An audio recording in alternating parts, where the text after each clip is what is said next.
অনেকে এটা আমাদের কাছেও জানতে চাচ্ছেন, মানে এটাই স্পষ্ট যে আমাদের প্রত্যেকটা রাজনৈতিক দল তাদের প্রার্থীরা যারা নির্বাচনের মাঠে ছিলেন, ইনফ্যাক্ট যারা স্বতন্ত্র ছিলেন, তাদের এমন কিছু ফেস করতে হয়েছে যেটা ইতিহাসে অন্য কোনো প্রার্থী করেন নাই। সেটা হচ্ছে অপতথ্যের বিপরীতে একটা যুদ্ধ। এত শর্টস, এত রিলস, নির্বাচনের ক্যাম্পেনের প্রত্যেকটা মোমেন্ট আসছে। একজন একটা কথা বলেছেন, সেই কথার মাঝখানে তিনি একটা রেফারেন্স দিয়েছেন, উদাহরণ দিয়েছেন, সেই উদাহরণের অংশটুকু কেটে তার নামে ছড়িয়ে দেওয়া হয়েছে। ব্যক্তিগতভাবে তিনি হ্যারাসমেন্টের শিকার হয়েছেন এবং তার যারা ভোট দিতেন তারাও কিছুটা সময় ব্যথিত হয়েছেন। মানুষটা এই মন্তব্য করে ফেললো, পরবর্তীতে দেখা গেল যে তিনি হয়তো কোনো একটা উদাহরণ দিতে গেলেন, তার মানে একটা যুদ্ধ করতে হয়েছে।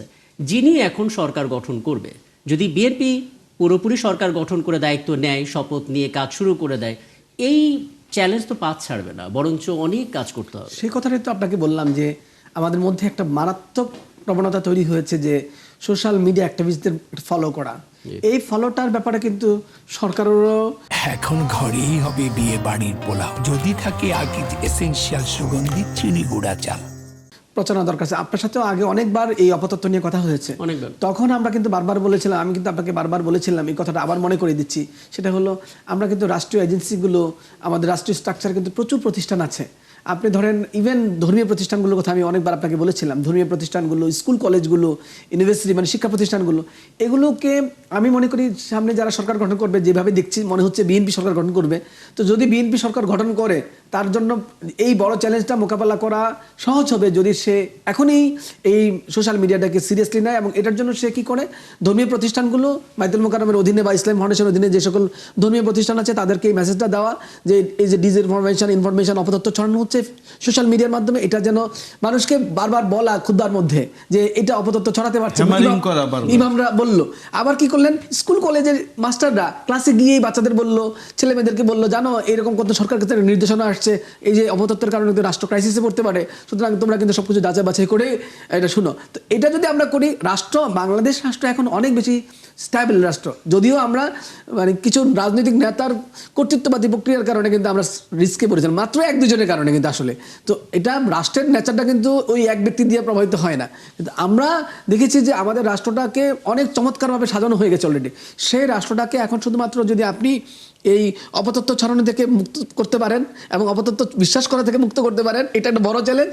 আরেকটা দুইটা কাজে সরকার করলে কিছু থাকবে না, কোনো প্রবলেম থাকবে না। আরেকটা হলো আইনের শাসনের ক্ষেত্রে কোথাও কম্প্রোমাইজ না। আপনি দেখেন বিএনপির নির্বাচনী ইশতেহারে আমার এই জিনিসটা খুব ভালো লেগেছে যে তার নির্বাচনী ইশতেহারে শেষ করছে, মানে প্রায় শেষের লাইনগুলো এরকম, আইনের শাসন, মানবিকতা, এরকম ন্যায় বিচার, তিনটা পয়েন্ট বলেছে, transparency, rule of law and accountability. এবং এই মানবিকতা শব্দটা ছিল, মানবিকতা, আইনের শাসন, ন্যায় বিচার। আমি মনে করি এই তিনটা বিষয় বাস্তবায়ন করতে হলে যিনি ভবিষ্যতের প্রধানমন্ত্রী হবেন, যদি বিএনপি জিতে, আমরা আশা করছি জনাব তারেক রহমান মানে ভবিষ্যতের প্রধানমন্ত্রী হবেন, তার পক্ষে শুধুমাত্র এই তিনটা কাজে যদি মনোযোগ দেন তাহলে।